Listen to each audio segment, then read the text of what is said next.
सुप्रभात बच्चों। आज मैं सुधा अस्थाना आपको कबीरदास की साखियों के बारे में समझाऊंगी। मैंने दो साखियां एक साथ लिखी हैं बच्चों। उसके नीचे आपको पेपर में क्वेश्चन लिखे आते हैं और इन्हीं साखियों में से आपको उनका आंसर भी लिखना होता है। आप इसको समझते चलिए। बलिहारी गुरु आपने द्योहाड़ी के बार, जिनी मानुष ते देवता करत न लागी बार। सतगुरु की महिमा अनंत, अनंत किया उपकार, लोचन अनंत उघाड़ियाँ, अनंत दिखावन हार। बच्चों, अब ये दो साखियाँ मैंने एक साथ आपको लिख दी हैं। मैंने आपको बताया। इसके नीचे आंसर प्रश्न देखिएगा। पहले आप प्रस्तुत पद्यांश का संदर्भ लिखिए। संदर्भ आप इसके पहले भी हमेशा लिखते आए हैं। क्या लिखोगे आप? देखो कि प्रस्तुत पद्यांश हमारी पाठ्य पुस्तक काव्यांजलि में संकलित साखी शीर्षक से उद्धृत है। इसके रचयिता संत कबीरदास जी हैं। इतना ही आपको लिखना है। दूसरा क्वेश्चन, कवि किस पर न्यौछावर होना चाहता है और क्यों? आंसर आप देखिए कि कवि अपने गुरु पर, बलिहारी गुरु आपने किस पर निछावर होना चाहता है? अपने गुरु पर निछावर होना चाहता है। वे अपने आप को अपने गुरु पर एक दिन में कई कई बार निछावर कर सकता है, क्योंकि उनके गुरु ने उन्हें मनुष्य से देवता बनाने में कोई देर नहीं की। अर्थात उनके गुरु ने अपनी शिक्षा के द्वारा उनको आत्मबोध कराया, जिससे वह आत्मा के विराट स्वरूप के दर्शन कर सके और संसार में रहते हुए संसार से मुक्ति पाकर परम ब्रह्म में विलीन हो सके। अब तीसरा क्वेश्चन देखिएगा आप कि रेखांकित अंश की व्याख्या कीजिए। रेखांकित कहाँ है? ये दो लाइनें आपकी रेखांकित हैं।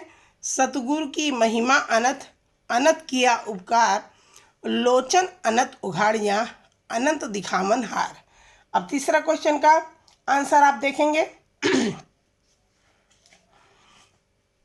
कबीरदास जी कहते हैं कि सतगुरु की महिमा अपार है। उन्होंने मुझ पर अनंत असीमित उपकार किए हैं, यानी कभी भी समाप्त न होने वाले ऐसे उपकार गुरु ने हमारे ऊपर किए हैं। उन्होंने मुझे दिव्य दृष्टि प्रदान की है और मुझे प्रभु के विराट स्वरूप के दर्शन करवाए हैं। अब क्वेश्चन नंबर 4 देखिए। इस पद्यांश में कवि किस रस की अभिव्यक्ति हुई है? यहाँ पर शांत रस की अभिव्यक्ति हुई है। यहाँ तत्व ज्ञान और सतगुरु के प्रति समर्पण भाव के कारण निर्वेद स्थायी भाव जागृत हुआ है। इस कारण यहाँ पर शांत रस की निष्पत्ति हुई है। शांत रस का स्थायी भाव निर्वेद होता है, जैसा कि मैंने आपको शांत रस में पढ़ा रखा है। अगला क्वेश्चन देखिएगा। लोचन अनंत उघाड़िया, अनंत दिखावन हार में अलंकार स्पष्ट कीजिए। यहाँ अनंत शब्द देखो बच्चों, 2 बार आया है। पहला ये है और दूसरा ये है। अब देखिए आप, यहाँ लोचन अनंत में अनंत का अर्थ है दिव्य दृष्टि से है, दिव्य दृष्टि। और अनंत दिखावन हार में जो अनंत है उस अनंत का अर्थ है ईश्वर। अतः एक ही शब्द के अलग अलग अर्थ होने के कारण यहाँ यमक अलंकार है। समझ में आया बच्चों? अब इसी तरह अगली 2 साखियाँ हम फिर पढ़ेंगे। उसके नीचे क्वेश्चन होंगे, उनके भी आंसर हम डिस्कस करेंगे। ध्यान दीजिए। चिंता तो हरि नाव की और न चिंता दास, जे कुछ चितवें राम बिन सोई काल की पास। तू करता तू भया, मुझ में रही न हूँ, बारी फेरी बल गई, जित देखूं तित तू। मैंने आपको इसके पहले ही बता रखा है कि इन साखियों के रचयिता कबीरदास जी हैं, जो निर्गुण ब्रह्म के उपासक हैं। और निर्गुण ब्रह्म की उपासना में कवि सतगुरु की महत्ता को वर्णन करता है और निराकार ब्रह्म की उपासना करता है। अब देखते हैं इसका पहला क्वेश्चन। आप देखिए कि पहला क्वेश्चन आपका है, कवि के अनुसार हमें किसके नाम का चिंतन करना चाहिए और क्यों? कवि के अनुसार हमें ईश्वर के नाम का चिंतन करना चाहिए, क्योंकि ईश्वर का चिंतन करने से मनुष्य जन्म मरण के चक्रों से मुक्त हो जाता है और उसे मोक्ष की प्राप्ति हो जाती है। दूसरा क्वेश्चन, रेखांकित अंश की व्याख्या कीजिए। रेखांकित अंश कौन सा है? चिंता तो हरि नाव की और न चिंता दास, जे कुछ चित में राम बिन सोई काल की पास। अब आप देखिएगा कि कवि कहना चाहता है कि इस नाशवान संसार में यदि चिंतन करना है तो ईश्वर के नाम का ही चिंतन करना चाहिए। ईश्वर के भक्त सिर्फ उनका ही चिंतन करते हैं, वे अन्य किसी सांसारिक वस्तु की चिंता नहीं करते, क्योंकि वो अच्छी तरह जानते हैं कि ईश्वर का चिंतन करने के अलावा और सभी सांसारिक वस्तुएं नश्वर हैं, उन सब से मृत्यु के समान बंधन ही प्राप्त होता है। इसलिए हमें अगर चिंता करनी है तो किसकी चिंता करनी है? मात्र ईश्वर की, जो हमें मोक्ष का अधिकारी बना सके। तीसरा क्वेश्चन देखिएगा, कवि का मैं भाव किस प्रकार पूर्णतः समाप्त हो गया? अब देखिए, ईश्वर के नाम को निरंतर जपने से कवि का मैं भाव पूर्णतः समाप्त हो गया। मैं मीन्स क्या है बच्चों? यहाँ मैं मीन्स अहंकार। मैं मीन्स अहंकार। तो कवि का अहंकार भाव कैसे समाप्त हुआ? ईश्वर के नाम का स्मरण करने से उनकी आत्मा ने परमात्मा से एकाकार हो गए, उनकी आत्मा परमात्मा में विलीन हो गई, और जिससे उन्हें जन्म मरण के चक्करों से मुक्ति मिल गई। जन्म मृत्यु के चक्करों से उन्हें मुक्ति मिल गई। अगला क्वेश्चन देखिएगा, जित देखूं तित तू पंक्ति का आशय स्पष्ट कीजिए। जित देखूं तित तू पंक्ति से आशय है कि जहाँ भी मैं देखता हूँ वहाँ मुझे परमात्मा के ही दर्शन होते हैं। हर जगह आत्मा को क्या हो रहा है? परमात्मा के ही दर्शन दिखाई देने लग जाते हैं। पांचवा, हरि नाव में कौन सा अलंकार है? देखिए, हरि रूपी नाव। हरि नाव का अर्थ क्या है? हरि रूपी नाव, अर्थात यहाँ हरि क्या है? उपमेय, जिसके बारे में बात की जा रही है। में नाव उपमान। उपमान क्या है? जिससे उपमा दी जाती है उसे उपमान कहते हैं। तो यहाँ हरि उपमेय में नाव उपमान का भेद रहित आरोप है, इसलिए यहाँ रूपक अलंकार है। अलंकार पढ़ते समय आपने अच्छी तरह समझा था कि उपमेय में उपमान का भेद रहित आरोप होता है, वहाँ पर रूपक अलंकार होता है। समझ में आ गया होगा बच्चों। अब अगला फिर 2 साखियाँ देखिए और उसके नीचे फिर क्वेश्चंस होंगे, उसे भी डिस्कस करना है। लंबा मार्ग दूर घर, विकट पंथ बहुमार, कहो संतो क्यों पाइए, दुर्लभ हरि दीदार, यह तन जारो मसी करो, लिखो राम का नाव, लेखन करो करंक की, लिख लिख राम पठाऊं।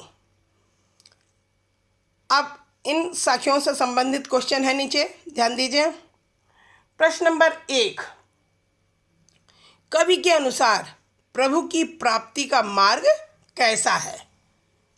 कवि के अनुसार प्रभु की प्राप्ति का मार्ग बहुत लंबा है, अर्थात लक्ष्य जो प्रभु का घर है बच्चों वो बहुत दूर है, अर्थात ईश्वर की साधना करते करते पूरा जीवन भी बीत सकता है।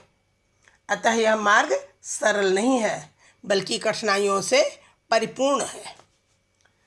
दूसरा प्रश्न देखिएगा, प्रभु प्राप्ति के मार्ग में कौन कौन सी कठिनाइयों का सामना करना पड़ता है?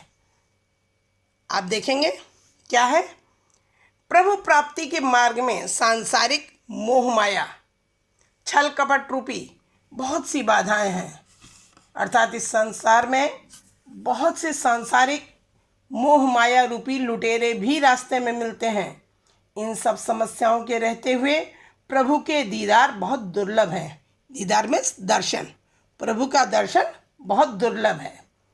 इसलिए अनेक कठिनाइयों का सामना करते हुए जो भक्त आगे बढ़ता है उसे ही प्रभु के घर का मार्ग मिल पाता है।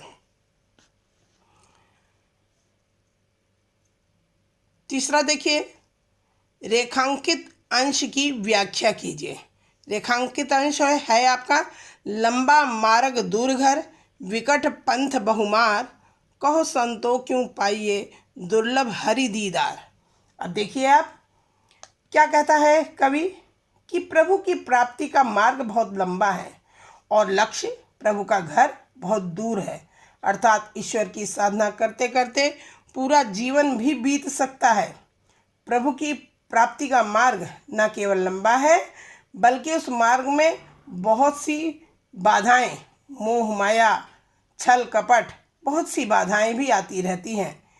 इन समस्याओं के रहते हुए कवि कहता है, इन समस्याओं के रहते हुए प्रभु का दर्शन बहुत मुश्किल से हमें प्राप्त हो सकता है। इसलिए प्रभु के घर तक पहुंचने का मार्ग अत्यंत कठिनाइयों से भरा हुआ है। वहां पहुंचना सरल नहीं है, बहुत दुर्लभ, बहुत कोई ही मनुष्य ऐसे होते हैं जो भगवान की प्राप्ति कर सकते हैं, भगवान के घर तक पहुंच सकते हैं। अगला क्वेश्चन देखिए, प्रस्तुत पद्यांश के आधार पर कवि की व्याकुलता का वर्णन कीजिए। प्रस्तुत पद्यांश के अनुसार कबीर रूपी जीवात्मा, कबीर स्वयं को क्या मानते हैं? जीवात्मा, और प्रभु को क्या मानते हैं? परमात्मा। तो कहते हैं कि कबीर रूपी जीवात्मा अपने प्रभु परमात्मा से मिलने के लिए बहुत व्याकुल है, अत्यंत व्याकुल है। और उस व्याकुलता में जीवात्मा अपने आप को, स्वयं को मिटा देने के लिए भी तत्पर है। और जीवात्मा अपने शरीर को नष्ट करके उससे स्याही बना देना चाहती है और अपनी हड्डियों की लेखनी बनानी चाहती है, जिससे प्रभु के पास वह उस लेखनी से नाम लिख कर, प्रभु का नाम लिख कर उन्हें संदेश भेज सके। पांचवा क्वेश्चन देखें, लेखनी करो करंक की में कौन सा अलंकार है? करंक मीन्स हड्डियां। क्या कह रहे हैं? क वर्ण की आवृत्ति जहां बार बार होती है, कौन सा अलंकार होता है बच्चों? अनुप्रास अलंकार। यहाँ क वर्ण की आवृत्ति देखिए, क, करो में क, करंक में 2 बार क, की में 1 बार क, यानी कुल 4 बार क वर्ण की आवृत्ति हुई है। अतः यहाँ पर अनुप्रास अलंकार है। अब 2 साखियाँ और देखेंगे। कबीरा यह घर प्रेम का, खाला का घर नाही, शीश उतारे हाथ कर सो बैठे घर माही, जब मैं था तब हरि नहीं, अब हरि है मैं नाही, सब अंधियारा मिट गया जब दीपक देखा माही। बच्चों बहुत ध्यान देना, बहुत इम्पोर्टेंट है। इसके नीचे क्वेश्चंस देखिए, ध्यान दीजिए। परमात्मा के प्रेम को पाने के लिए किसका त्याग आवश्यक है और क्यों? आंसर बताइए, दे सकता है कोई? सुनिए ध्यान से। परमात्मा के प्रेम को पाने के लिए अहंकार का त्याग अति आवश्यक है, क्योंकि परमात्मा के प्रेम का महत्व इतना ज़्यादा है कि वहाँ अहंकार का कोई भी स्थान नहीं है। प्रेम और अहंकार एक साथ प्रवेश नहीं कर सकते। अपने अहंकार को पूर्णतः मिटाकर ही मनुष्य परमात्मा के प्रेम को प्राप्त कर सकता है। दूसरा क्वेश्चन, शीश उतारे हाथ करे सो बैठे घर माही, पंक्ति का आशय स्पष्ट कीजिए। अब शीश उतारे हाथ कर सो बैठे घर माही का अर्थ देखिए क्या है कि परमात्मा के घर में प्रवेश पाने के लिए अपना सिर काटकर हथेली पर रखना होता है, तब कहीं जाकर वहाँ प्रवेश करने का हमें अधिकार मिल पाता है। सिर काटने से तात्पर्य क्या है? यहाँ सिर काटना यानी अपनी समस्त बुराइयों का नाश करना, अपने अहंकार को समाप्त करना, अपनी लोभ माया मोह को समाप्त करना, तभी हमें ईश्वर के घर में प्रवेश मिल सकता है। अगला है रेखांकित अंश की व्याख्या कीजिए। रेखांकित है आपका, जब मैं था तब हरि नहीं, अब हरि है मैं नाही, सब अंधियारा मिट गया, जब दीपक देखा माही। ध्यान दीजिएगा कि इसमें कबीरदास जी कहते हैं कि जब तक मुझ में अहंकार था, मैं मीन्स अहंकार, जब तक मुझ में अहंकार था तब तक प्रभु मुझसे दूर रहे, अर्थात मुझे परमात्मा की प्राप्ति नहीं हो पाई। और जैसे ही मेरे अंदर से अहंकार समाप्त हुआ तो मुझे परमात्मा की प्राप्ति हो गई। जब मैंने अपने अंतःकरण में ज्ञान रूपी दीपक प्रज्वलित किया तो मेरा अज्ञान रूपी सारा अंधकार समाप्त हो गया। कहने का तात्पर्य क्या है कि ज्ञान को प्राप्त करने के बाद मेरा अहंकार दूर हो गया, और अहंकार के दूर होते ही मुझे परमपिता परमेश्वर के दर्शन भी हो गए। अब देखिए आगे चौथा क्वेश्चन है, कवि का अज्ञान रूपी अंधकार किस प्रकार दूर हो गया? जब कवि ने अपने अंतःकरण में ज्ञान रूपी दीपक प्रज्वलित किया तो उसका अज्ञान रूपी सारा अंधकार दूर हो गया। कहने का अभिप्राय क्या है कि ज्ञान को प्राप्त करने के पश्चात कवि का अहंकार पूरी तरह से दूर हो गया, और अहंकार के दूर होते ही कवि को परमात्मा के दर्शन भी मिल गए। पांचवा क्वेश्चन है, कबीरा यहू घर प्रेम का, खाला का घर नाही, इन पंक्तियों में अलंकार स्पष्ट कीजिए। ध्यान दीजिए बच्चों, अलंकार आपने अच्छी तरह पढ़ रखा है पहले। यहाँ कबीर जी ने ईश्वर के घर की समानता प्रेम के घर से की है, अर्थात यहाँ उपमेय यानी ईश्वर का घर में उपमान यानी प्रेम के घर का भेद रहित आरोप है, दोनों एक ही माने जा रहे हैं, तो यहाँ पर रूपक अलंकार है। बच्चों, जो साखियाँ मैंने आज आपको पढ़ाई, उम्मीद करती हूँ आपको अच्छी तरह समझ में आ गई होंगी। उसके नीचे जो क्वेश्चंस लिखे हैं आपने अच्छी तरह समझ लिए होंगे। इसे अच्छी तरह समझिएगा, समझकर कॉपी में लिखिएगा। अगर समझ में नहीं आता है तो मुझसे आप फिर से फ़ोन द्वारा पूछ सकते हैं।